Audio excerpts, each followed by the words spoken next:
नमस्कार दोस्तों। आज हम लोग बात करने वाले हैं एसएससी के बारे में। हाँ, वही एसएससी जो आजकल काफ़ी ट्रेंडिंग में है। एग्ज़ाम कराती है तो कहीं ना माउस ठीक होते हैं, कहीं शादी के गाने बजते हैं, तो कहीं कीबोर्ड काम नहीं करता, तो कहीं सर्वर, तो कहीं लाइट ही नहीं आती। एसएससी ने वे हाल ही फिलहाल में सिलेक्शन पोस्ट की एग्ज़ाम को पहले कंडक्ट किया है। ये रिफॉर्म्स के बाद हम एसएससी की बात बता रहे हैं, उसके पहले की बात करेंगे। रिफॉर्म्स के बाद एसएससी एग्ज़ाम कराने का जो पूरा कॉन्ट्रैक्ट है वो एडीक्यूटी के जाता है। एडीक्यूटी के बारे में अगर आप लोग नहीं जानते होंगे तो मैं आपको बता दूं, एडीक्यूटी एक ऐसी संस्था है जिसके बारे में यह रिकॉर्ड है कि आज तक जितने भी उसने एग्ज़ाम कराए वो एग्ज़ाम्स लीक ही हुए हैं। कहीं पेपर लीक हुआ है तो कहीं पेपर पहले से ही आउट हो जाता है, कुछ भी हुआ है, लेकिन आज तक जितने भी एग्ज़ाम्स एडीक्यूटी ने कराई हैं शायद ही वो एग्ज़ाम्स सही से हुए भी हैं। ये मैं नहीं, एडीक्यूटी के जो न्यूज़ हैं उसको मैं बाकायदा कोट करते हुए बता रहा हूँ। एसएससी ने फिर उसको एडीक्यूटी को दिया एग्ज़ाम कराने के लिए। एडीक्यूटी ने पहला एग्ज़ाम कराया सिलेक्शन पोस्ट का। बच्चों को बताना है कि जो 10th लेवल के एग्ज़ाम थे वो तो बहुत ही सरल थे, मतलब इतने सरल बच्चे कहते कि शायद वो 6-7th के लड़के भी बच्चे भी कर सकते हैं। उसके बाद जो 10th लेवल के थे उसके क्वेश्चन मॉडरेट थे, सही थे। वहीं जो ग्रेजुएशन लेवल के हैं बच्चे बता रहे हैं कि उसके एग्ज़ाम्स जो हैं, जो उसके पेपर जो थे वो थोड़ा टफ थे। टफ इसलिए कि कुछ जो एसएससी की जो साइट है जिस पे वो सिलेबस बताया गया उसमें कुछ ऐसे चैप्टर हैं जैसे प्रोबेबिलिटी हो गया, स्टैटिक्स हो गया, कोऑर्डिनेट ज्योमेट्री हो गया। ये दिया गया था कि शायद वो उसमें मेंस लेवल पूछते हैं, लेकिन इस बार भाई ने एडीक्यूटी ने कहा कि हम तो रिफॉर्म्स के थ्रू आए हैं, हम तो जो मन वो पूछेगा। तो अब कोऑर्डिनेट ज्योमेट्री, प्रोबेबिलिटी, स्टैटिक्स, इसे भर भर के क्वेश्चन आए हैं, जिसकी वजह से बच्चों को थोड़ा पेपर टफ लगा। वहीं इस बार एसएससी जो एडीक्यूटी एग्ज़ाम ले रही है, जो कि पेपर तो कोई दूसरी कंपनी बना रही है, एडीक्यूटी ने जो एग्ज़ाम ले रही है उसमें इस बार एसएससी ने इस बार इकोनॉमिक्स जो भी पेपर बनाया, इकोनॉमिक्स के बहुत ज़्यादा वेटेज बढ़ गया है। करंट अफेयर्स जो कि टीसीएस ना के बराबर पूछती थी, ना के बराबर इन द सेंस कि टीसीएस के लिए करंट अफेयर्स आज से लेके और पिछले 10 सालों तक उसके लिए करंट अफेयर्स ही थे। वो करंट अफेयर्स के नाम पे कुछ भी पूछ लिया करती थी। तो वो अब इस बार लेकिन एसएससी ने करंट अफेयर्स के वेटेज को बहुत ज़्यादा बढ़ा दिया गया है। ये तो हो गई सिलेबस की बातें। एक्चुअल में जो बातें हो रही हैं, बातें वो हैं कि एडीक्यूटी जो कि एग्ज़ाम कंडक्ट करा रही है, जिसको मतलब पूरा उसके लैब होंगे, उसके जितने भी सर्वर होंगे सब एडीक्यूटी की होगी। इस पे बच्चे जब गए एग्ज़ाम देने के लिए तो बहुत जगह तो माउस ही नहीं काम कर रहा है। कहीं कहीं जो वहाँ के इन्विजिलेटर है जो देखते रहते हैं वो भैया फ़ोन पे बतिया रहे हैं, कहीं कीबोर्ड काम नहीं कर रहा है तो कहीं लाइटें गायब हो जा रही हैं, कहीं सर्वर जा रहा है तो भाई सर्वर ठीक करने वाला ही कोई नहीं है। दूसरे में एक बच्चे ने बताया कि उसका एग्ज़ाम जहाँ पड़ा था वो कोई घर था, वहाँ पे 10-12 कंप्यूटर रखे थे, उसको एग्ज़ाम सेंटर बना दिया गया है। बगल में शादियाँ हो रही हैं, हर कीर्तन गाए जा रहे हैं, लड़का उसमें एग्ज़ाम देगा। जरा सोचिए आप कि किस स्तर तक एसएससी गिरते जा रहा है धीरे धीरे। ये रिफॉर्म्स के बाद की बातें हैं। पिछली बार जब 2024 के जो भी एग्ज़ाम हुए थे उसमें किसी शिफ्ट में 20 क्वेश्चन गलत है, किसी शिफ्ट में 10 क्वेश्चन गलत है, तो किसी शिफ्ट में 8 क्वेश्चन 10 क्वेश्चन, ये नॉर्मल था। मेंस की मैं बात कर रहा हूँ। एसएससी ने कहा कि ठीक है 20 क्वेश्चन गलत है, 20 के नंबर सबको बराबर बांट दिए जाते हैं। तब उसमें ऐसा हुआ कि एक बच्चा जो एक शिफ्ट में था जिसने 317 नंबर लाए थे, उसके 20 क्वेश्चन की वजह से 347 नंबर हो गए, 40 नंबर बढ़ गए। वो बच्चा सेलेक्ट हो गया। वहीं बच्चा जिसका रॉ मार्क्स 344 था वो फेल हो गया। जरा सोचिए कि कैसा लगा होगा कि कोई व्यक्ति 317 लेके पास हो गया, कोई 344 लेके फेल हो गया। उसमें बच्चों की कोई कमी नहीं है। बच्चे ने तो भाई जिसने 317 किया था उसने ये थोड़ी ना कहा था कि भाई तुम 20 क्वेश्चन गलत कर दो, अच्छा दे दो, उसके लिए तो प्रॉफिट हो गया। लेकिन जो पढ़ने वाला बच्चा था उसके लिए नुकसानदायक हो गया। फिर टीचरों ने बहुत हो हल्ला मचाया, लड़कों ने भी धरने दिए एसएससी ऑफिस के सामने। तो एसएससी ने कहा कि रुकिए, मैं आपकी सारी जो समस्याएं हैं सबको दूर करता हूँ। एसएससी ने समस्याओं को दूर करते करते टीसीएस को दूर कर दिया।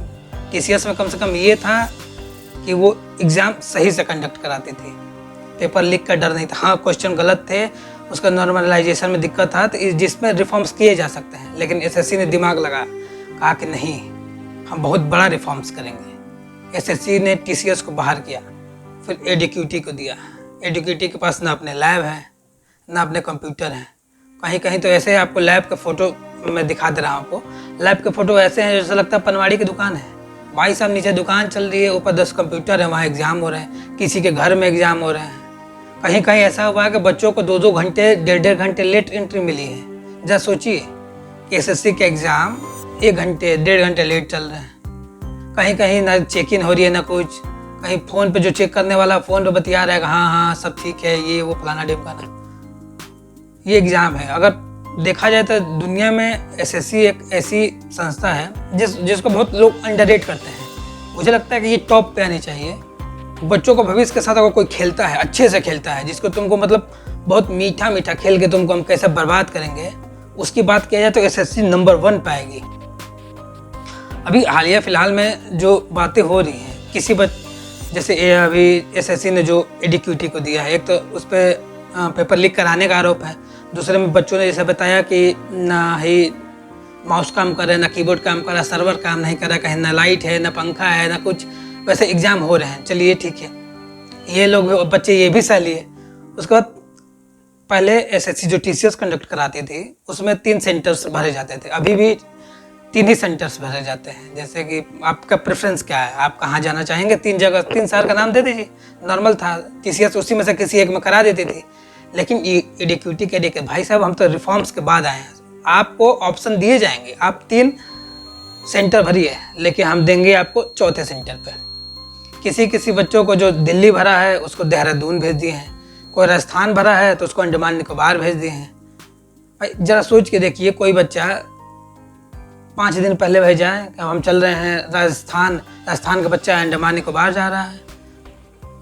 लगता है जैसे एसएससी वालों ने कहा कि रुको भाई साहब, इसी बहाने थोड़ा देश के जीडीपी में भी ग्रोथ करते हैं, भारत का टूरिज्म बढ़ाते हैं। ये बच्चे बहुत कमरे में बैठ के पढ़ के थक गए होंगे, थोड़ा इनको दुनिया दिखाते हैं।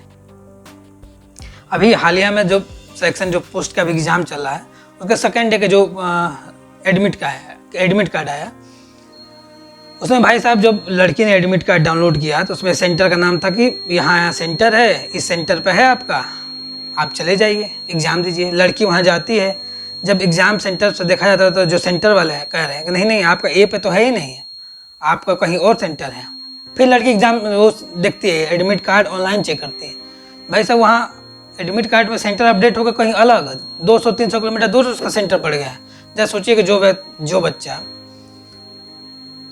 पूरे साल मेहनत किया, उसको ये हो गया कि भाई साहब एसएससी ने अपने मनमानी के तौर पे कि भाई आज हम सेंटर, अच्छा आज रुको, आज मन किया है एडमिट कार्ड में ये सेंटर देते हैं, कोई बात नहीं, जब दोबारा चेक करेंगे तो मैं कहीं और का सेंटर दे दूंगा।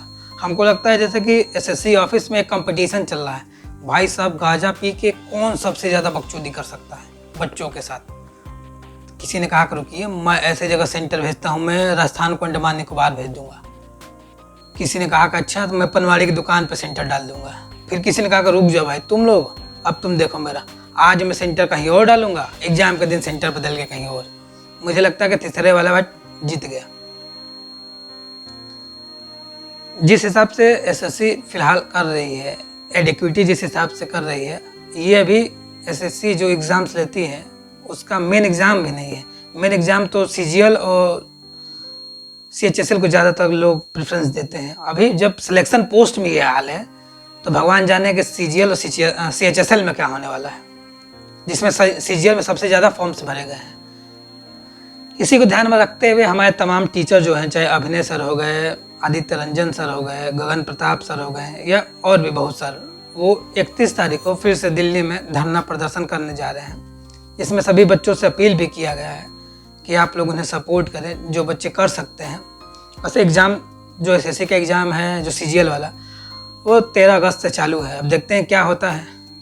वो एग्ज़ाम पोस्टपोन हो जाए, चलो भाई, जैसे इतना दिन से पोस्टपोन हुआ 1 महीने और, लेकिन कायदे का एग्ज़ाम हो। ये नहीं कि कहीं गए तो लाइट नहीं है, कहीं माउस काम नहीं कर रहा है। साल भर बर्बाद होने से अच्छा है कि 2 महीने बर्बाद हो। इसके साथ ही हमारे जो नेतागण हैं उनको जाति से, धर्म से, फुर्सत ही नहीं मिल रहा है। वैसे फ़िलहाल अभी हमारे जो अपोजिशन के लीडर हैं राहुल गांधी, उन्होंने इस पर ट्वीट तो किया है, लेकिन ट्वीट सबको पता है, उनसे भाई पर दबाव बनाया गया है कि भाई आप सरकार के खिलाफ बोलिए बोलिए बोलिए, तब उन्होंने ट्वीट किया है। वैसे चाहे बीजेपी हो, कांग्रेस हो, चाहे कोई भी सरकार हो, इन सब में कोई नहीं पड़ते, क्योंकि पता है कि भाई जिस दिन मैं सत्ता में आऊँगी मैं भी यही काम करूँगी। अब देखते हैं क्या होता है, बच्चों के भविष्य साथ कौन कितना खेल लेता है।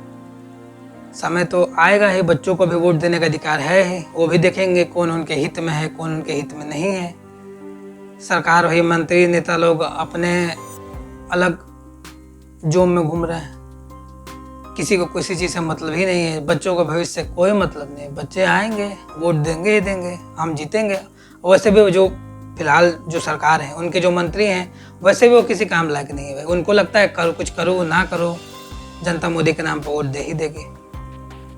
राहुल गांधी ने शायद ट्वीट किया है, तो इसे संसद में इस बात को उठाया जाए कि फिर से रिफॉर्म्स लाया जाए। रिफॉर्म्स भाई इस बार रिफॉर्म्स के नाम पर रिफॉर्म ना हो, टीसीएस को ही वापस लाओ। उसमें थोड़े बहुत जो क्वेश्चंस के लेवल थे, जिसके लिए टीचर बार बार कह रहे थे, चाहे जो नॉर्मलाइजेशन है उसको ठीक करना, जो क्वेश्चंस गलत हो रहे हैं उनको ठीक करना, ये सब चीज़ें ठीक करने की ज़रूरत थी। बाकी तो टीसीएस सब चीज़ में अच्छा ही था, लेकिन भाई साहब इडिक्विटी की तरह ना हो कि कहीं कुछ है ही नहीं, कहीं कुछ है, कहीं कुछ नहीं है। कोई अंडमान जा रहा है तो कोई निकोबार जा रहा है, कोई राजस्थान जा रहा है, कोई दिल्ली जा रहा है, भारत भ्रमण पर घूमने निकले हैं लड़के।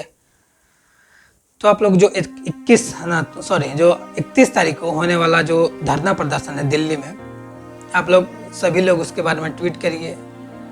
ज़्यादा से ज़्यादा अगर वहाँ पहुँच सकते हैं तो वहाँ पहुँचने की कोशिश करिए, और कोशिश करिएगा जो भी एग्ज़ाम्स हैं उसमें अच्छे से रिफॉर्म्स लाया जाए, एक बाकायदा रिफॉर्म्स लाया जाए।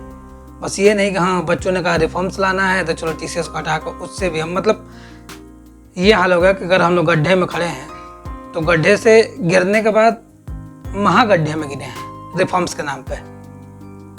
चलिए देखते हैं एसएससी इस पे क्या बात करती है, इस पे क्या आगे आएंगे, सब कुछ जानेंगे अगले वीडियो में। जैसा भी अपडेट होता रहेगा मैं आपको बताते रहूँगा। बाकी एसएससी को मुझे लगता है कि भारत का सबसे अंडररेटेड कैरियर डिस्ट्रॉयर के रूप में जाना जाता है, जो कि एसएससी प्रूफ करने पर लगी है कि नहीं मैं पहले थी, पहले हूँ और पहले ही रहूँगी। चलिए जय हिंद दोस्तों।